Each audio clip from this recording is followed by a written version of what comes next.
Good evening, friends. We resume our reading tonight of First Kings. Thank you for joining us as we read the scriptures together tonight. Let's start our time beginning with the big picture of the books of the Kings. Remember, historically, these were one book, what we know as First Kings and Second Kings. We are reading in First Kings. We're nearing the end of First Kings. We are resuming tonight at chapter 18, verse 41. So we're pretty close to the end of chapter 18. This section of First and Second Kings, both the end of the former and the beginning of the latter, it's a time when we're reminded that the story of the kings is really the story of the kings and prophets and the rub between them. So here we are. Zoom in. There's this overall section that bridges the gap between the two books, focusing on Elijah and Elisha. We are focused right now on Elijah. We've just read this morning, when we last read from First Kings, about the grand showdown between the prophets of Baal and Elijah, the prophet of God, and the offering of sacrifice that leads to fire coming down from heaven and consuming the sacrifice offered by Elijah the prophet to God. It's going to take an interesting twist tonight in our readings. A reaction from the victorious prophet Elijah that, well, might just surprise us if we don't remember what comes next. Good evening, Francis.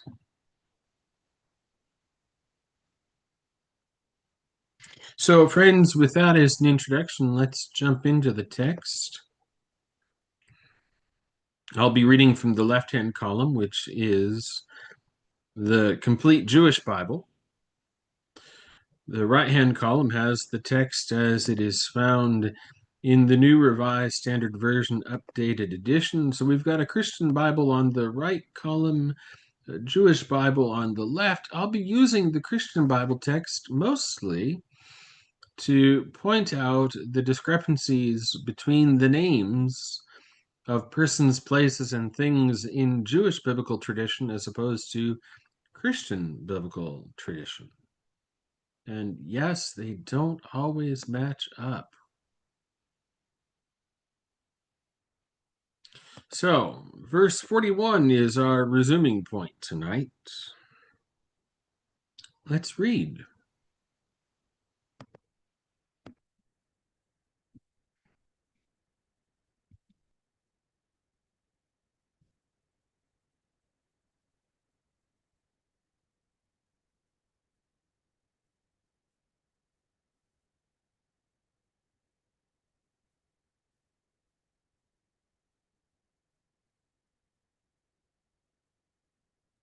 And remember, this comes at a time of famine, a time of drought, a time when there has been no rain. Remember that. That's about to become crucially important. Then Elijah, said to Ahab, "Get up, eat and drink, because I hear the sound of heavy rain." Achab went up to eat and drink, while Elihu went to the top of the Carmel, Mount Carmel. He bowed down to the ground and put his face between his knees. "Now," he said to his servant, "go up and look out toward the sea." He went up, looked, and said, "There's nothing there." 7 times he said, "Go again." The 7th time the servant said, "Now there's a cloud coming up out of the sea, no bigger than a man's hand."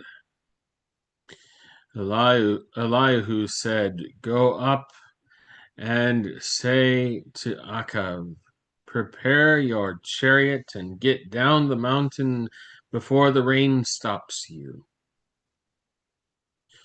A little later, the sky grew black with clouds and wind, and heavy rain began falling as Achav, riding in his chariot, made for Yisrael. Yisrael, Jezreel, his queen, his wife. The hand of Adonai, remember that's the general name of God in place of the sacred name of God. The hand of Adonai was on Elihu. He tucked up his clothing and ran ahead of Achav to the entrance of Jezreel. Actually, Jezreel is not Jezebel, his queen. Jezreel is the place where he reigned. I take that back. Achav told Isabel, that's Jezebel, told Isabel everything Elihu had done and how he had put all the prophets to the sword. Then Isabel sent a messenger to say to Elihu, "May the gods do terrible things to me and worse ones besides, if by this time tomorrow I haven't taken your life just as you took theirs." On seeing that, he got up and fled for his life. When he arrived in Beersheba,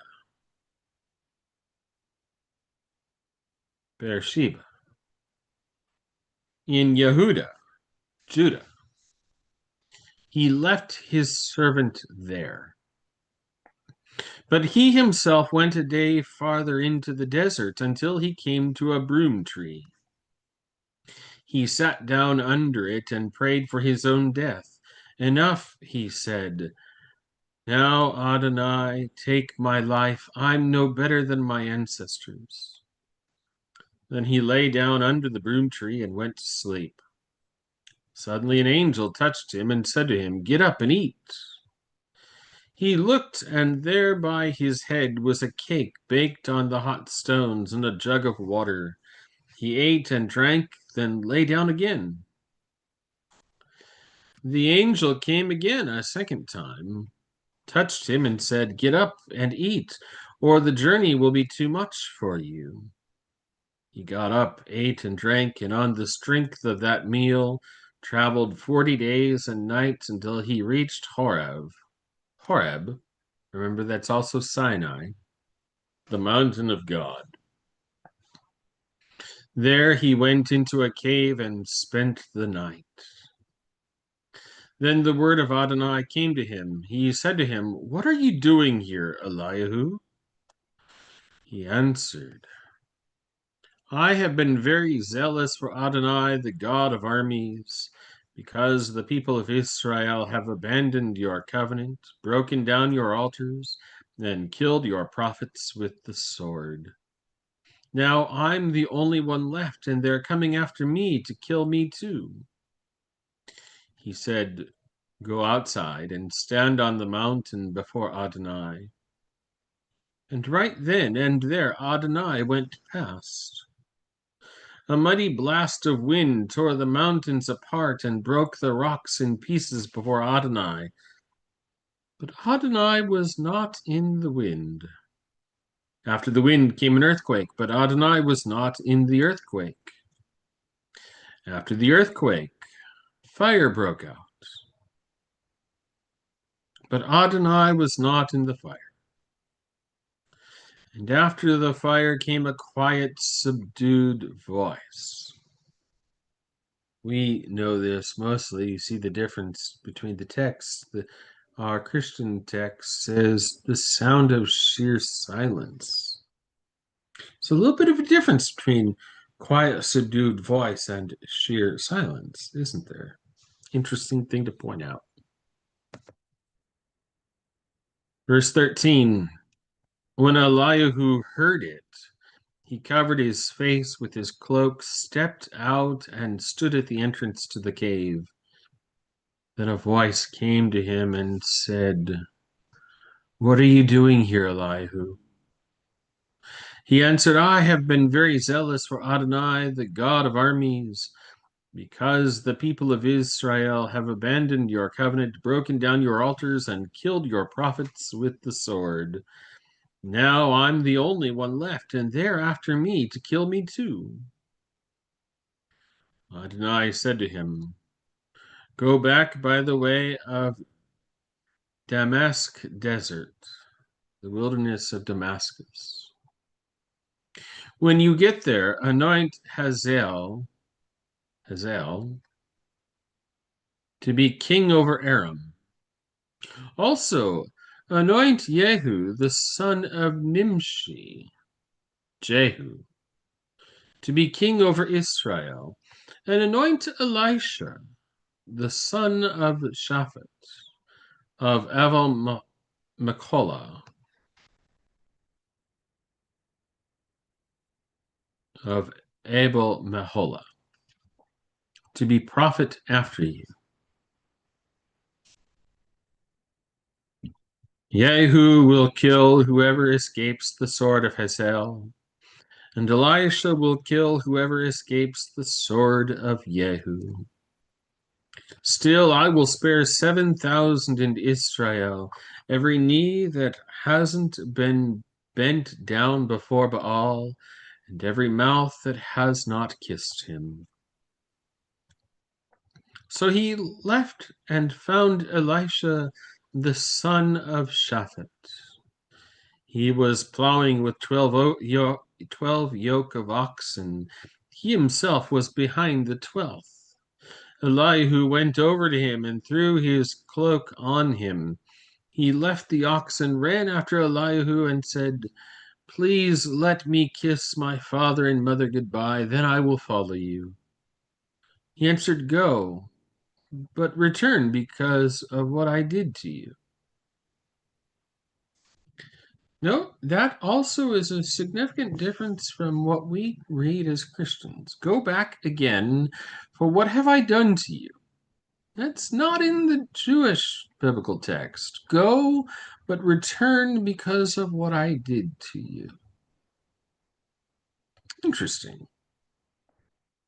Elisha stopped following him. Then he took the yoke of oxen, slaughtered them, cooked their meat over the wooden yokes of the oxen, and gave it to the people to eat. Then he got up and went after Elihu and became his servant. And that, friends, is where we'll pause. And next time that we pick up First Kings, we'll begin chapter 20, which means we are very much nearing the end. Chapters 20, 21, and 22, the last three chapters. That'll be next time that we pick up First Kings. In a moment, friends, in the next live, we'll pray evening prayer together. Thank you for reading with us, and I hope you can join us in a few moments for evening prayers. Peace be with you.